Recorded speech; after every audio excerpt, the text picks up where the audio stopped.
And welcome back, folks, to the local community hour here on WRMN, the voice of the valley and the talk of the town.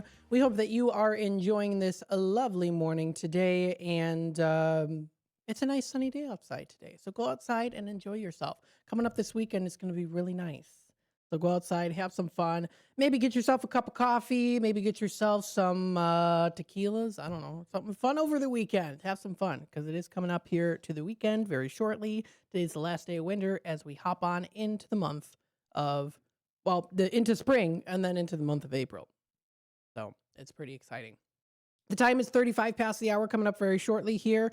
So I wanted to play it with, I wanted to show you or have play the bonus episode here.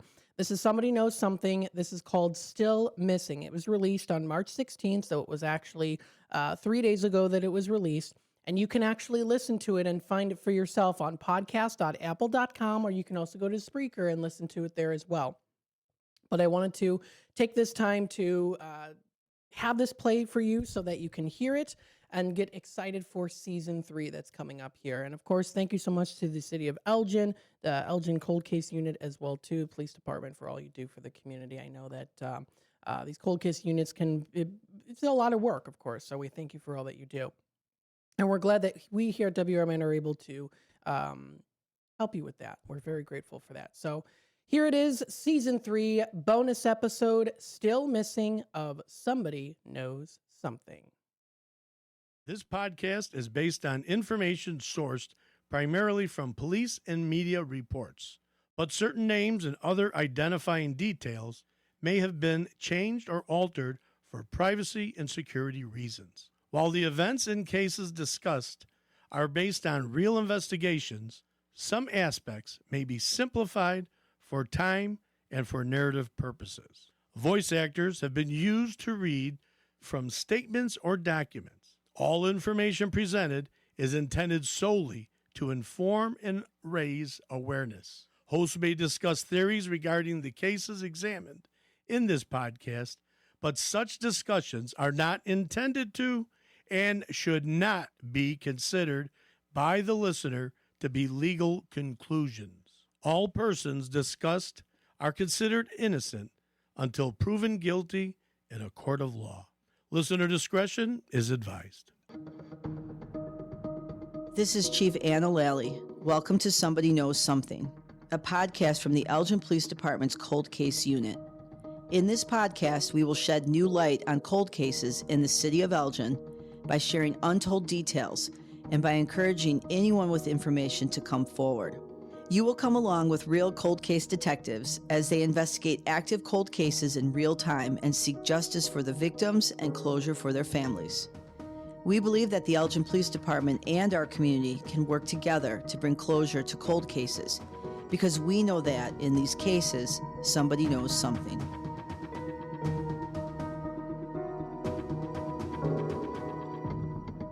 Hello, welcome to 2026, and welcome to the bonus episode of Somebody Knows Something, the Elgin Police Department Cold Case Podcast. My name is Detective Andrew Houghton. And I'm Detective Chris Hall. Last season, we walked through the 1970s of Elgin, covering 5 cold case homicides and 1 cold case missing person. As we continue to work on these cases, we are already preparing for Season 3, which we plan to launch in March of this year. For Season 3, we are leaving the 1970s and heading into the 1980s of Elgin. But we are returning to our original format and covering 1 case in an episodic season, just like we did in Season 1. And, just like Season 1, it's another missing persons case.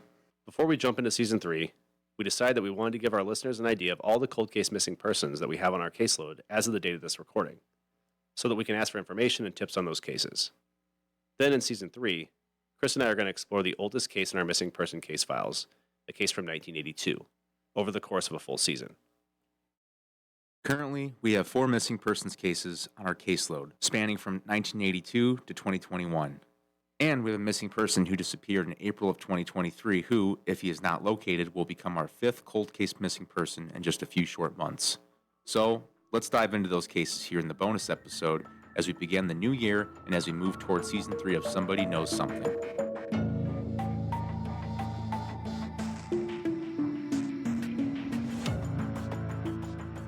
For our upcoming season, Andrew and I are going to investigate in real time the disappearance of 45-year-old Whiteria Jones, who was last seen in either late September or early October of 1982. We briefly mentioned her case while we discussed Barbara Gluckert's disappearance in Season 2, and now Whiteria will have her own season as we work to try to bring her home. For Whiteria's case, we will also have some old help and some new help. Just a few weeks ago, Detective Beth Steriker joined our unit, which has now grown to 3 full-time investigators, and Sergeant Matt Vartanian is also rejoining us. Our dedicated listeners will remember that after Season 1, Matt was promoted and left the unit. But in November of 2025, he returned to the Major Investigations Division as a sergeant, and he currently oversees the cold case unit as part of his duties.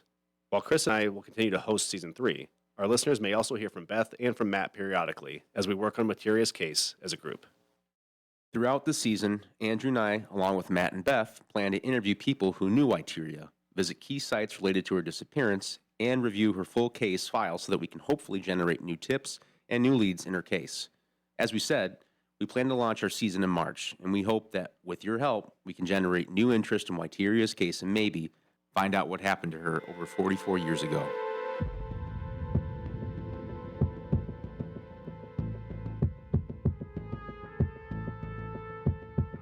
Chris, why don't we start by introducing Beth and reintroducing Matt to all of our listeners? That is a great idea. Let's start with you, Beth. I know you have only been with us for a short time, but why don't you introduce yourself to our listeners? I am Detective Beth Steriker, and I've been a police officer here in Elgin since 2006. Before I joined the cold case unit, I worked in patrol, then in our narcotics unit for 10 years. Most recently, I was a school resource officer at Elgin High School for almost 7 years before I joined the cold case unit just a few weeks ago. Beth, thank you. It's great to have you. Yeah, it is, and our listeners will certainly remember this next voice. Hey, everybody. I'm Sergeant Matt Vartanian from Season 1. As you said, Andrew, after Season 1, I was promoted and left investigations to be the sergeant on night shift patrol. But as you also mentioned, back in November of 2025, I moved back up into the investigations division as one of the supervisors. Currently, one of my assignments is that I oversee the 3 cold case detectives. So it's nice to be back and be involved in these cases again. I am really looking forward to working with the 3 of you and just to continue the work on these cases. Well, welcome, Beth, and welcome back, Matt. It's great to have this unit expanding and seeing some new faces and some old ones. And I think we're all really confident that we're going to get some movement on some of these cases as we move into 2026. Yes. Welcome, guys. I know I speak for Andrew and myself when I say that we are really looking forward to not only the new season, but also the cases that we are going to be working both on and off the podcast. Thanks, guys. Yeah, thank you. I'm really excited to start working on these cases. Matt, I know you worked with me on Season 1 and have stayed up to date and kind of been involved in some of the other cases that Chris and I have been working. But I wanted to ask you, Beth, what made you want to decide to join this unit? Well, Andrew, listeners may be surprised to know that I actually grew up around Elgin and that my dad is a retired lieutenant. I know from talking to him and talking to you guys that he actually worked on a number of the cold cases that we are looking at now. So I think for me, a big part of joining this unit is that I grew up with some of these stories and these cases. I would imagine growing up in Elgin, you probably recognize some of the names and places that we have talked about in the past seasons and we'll talk about in the future ones, right? Absolutely. And I think that gives me a different perspective from the 3 of you. I grew up around here. I know this town really well, and I know some of these cases. Yeah, I think that as we talked about people that would be a great fit in the unit, your background is something that we felt would be a great asset to us and on these cases. And your perspective as a woman in our group of guys is something that we also think will be very useful. Yeah, for sure. I think just having those different perspectives and ways of thinking is always beneficial. I came from online investigations and sex crimes and crimes against children. Matt, you came from gang crimes and have a technology background. Chris, you worked in patrol and have a background with SWAT and ESD and tactical scenarios. And now we had you, Beth, with a background in narcotics investigations and the school system with different juveniles. I think we kind of cover a lot of different perspectives and a different background with the 4 of us. Yes, I'm really looking forward to diving into not only Whiteria's case for the podcast, but all the other cases that we are actively working. I really feel like these families and victims deserve our full attention and any effort we can give them to try to close these cases. So I'm really looking forward to working with you guys as we move forward. Yeah, it will be definitely nice to have you here, Beth, and I'm looking forward to being back as well. I know we might not be in every episode this year, but our listeners may hear from you and from me as we work this case and others as a team to just try to determine the closure for these cases and for the victims and their families. Because in the end, that is what they deserve.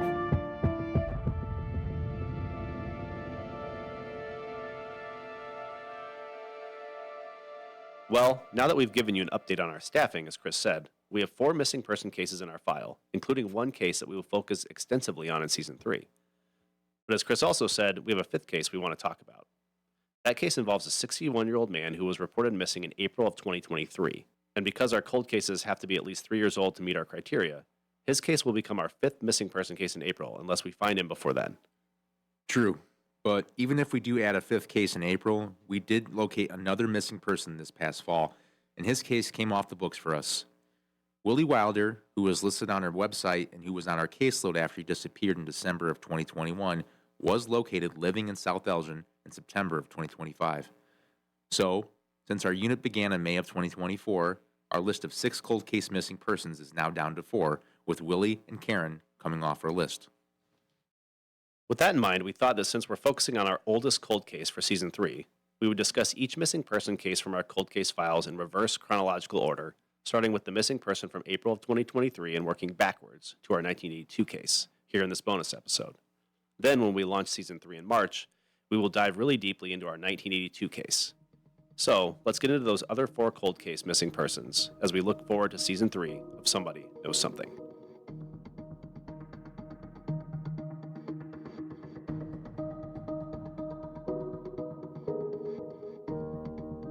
The first case we want to touch upon is the disappearance of Franco Loya. Franco was born on December 17, 1964, and he lived here in Elgin when he was reported missing in 2023. On April 21st, members of his family reported that they had not spoken with him since April 19th, and they asked the Elgin Police Department to try to locate him. Police learned that Franco had received some care at St. Joseph's Hospital.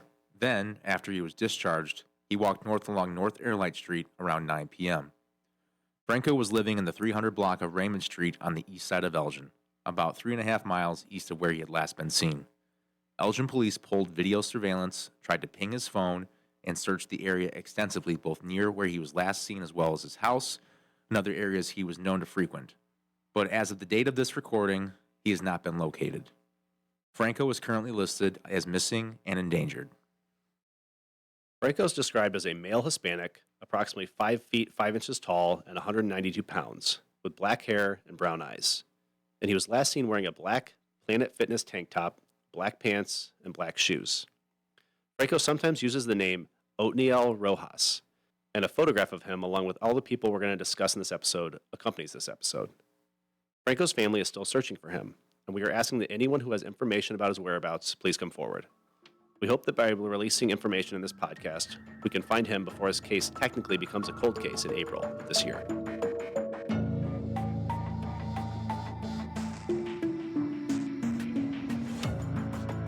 Franco Loya's case isn't a cold case yet, but the next 3 people that we're going to discuss are. The first person is Maynor Escalante Martinez, who was a 16-year-old unaccompanied minor when he entered the United States in April of 2021. Maynor was placed with his family here in Elgin, but was reported missing 2 months later on June 29, 2021. An unaccompanied minor is defined under U.S. law as a person who is under the legal age of 18 years old and has no lawful immigration status in the United States. The person also has no parent or legal guardian available to provide care or custody. According to the National Immigration Forum in 2021, 122,731 unaccompanied minors, including Maynor, were referred to the Office of Refugee Resettlement, or the ORR, by the Department of Homeland Security. 107,646 of those people were released to their sponsors. The ORR operates nearly 300 facilities in 27 different states, and Maynor was sent to live with a family here in Elgin until his own family could be located for him. However, on June 29, 2021, the sponsor family reported that a person, allegedly one of Maynor's uncles, came to Elgin from Florida and that Maynor left with him. Because he was a minor, and we can't confirm who he actually left with, he was listed as missing, and we have not located him as of the date of this recording. Maynor would be 20 years old now, so he may no longer be 5'9", 190 pounds, with black hair and brown eyes, like he was when he was reported missing. But we do have a photograph of him from 2021 listed with this episode. We simply are asking that anyone with information on his whereabouts contact us so that we can confirm that he is okay and that he actually left with someone from his actual family. If you have any information on Maynard's whereabouts, please contact us. Our next missing person is Chad P. Smith, who was 44 years old when he was reported missing on Groundhog's Day in 2021. Chad was listed in Leeds as missing and endangered, and he's described as a black man who was 6 feet tall, 170 pounds, with brown eyes and black hair. His last known clothing description is currently unknown. On February 2nd, 2021, Chad's family reported him missing, noting that no one had heard from him since approximately December of 2020. He is known to frequent the 4600 block of Lake Park Avenue in Chicago, as well as other areas on the south side of Chicago, but his mother still lives here in Elgin. Over the past year, his mother has reported that she's been told that Chad's been spotted in Chicago by various people, but we have not been able to confirm that information. So again, if you have any information about him or his whereabouts, please contact us. Chad also has a tattoo of a lion on his chest, a hammerhead shark on his right forearm, praying hands on his right arm, and a cross on his left arm. If you recognize him or this description, please let us know. We've also included a photograph of him with our episode. The last missing person we have, other than our full Season 3 missing person, is a young man named Darren Wood, who was 24 years old when he was reported missing on July 13th, 2017. According to his family, Darren stopped by his mother's house in the 800 block of Suzanne Lane on Elgin's east side on July 9th, 2017, just a few days before he was reported missing. They chatted, and he told her that he'd be back on the 11th to see her so that he would go to the DMV to get a state ID card. But he never returned. By July 13th, Darren's mother called the police and reported him missing. She described the last time she saw him, he was wearing blue jeans, a black shirt, and black gym shoes. Darren is a white male who is approximately 5 feet 5 inches tall, weighs 160 pounds, and has brown hair and brown eyes. He also has a tattoo of a star on his left forearm. The Elgin Police Department entered him into leads and attempted to locate him, but they came up empty. Over the past 8 years, we have had several potential matches to Darren from NamUs, which is the National Missing and Unidentified Persons System. We will talk more about them in our full season, but basically they help law enforcement compare unidentified human remains from around the nation to missing persons cases. Anyway, several potential sets of human remains with similarities to Darren have come up, but through DNA and dental records, we have been able to eliminate those identified remains as being Darren. At this time, we are still seeking information regarding his disappearance and whereabouts. So anyone with information, please contact us.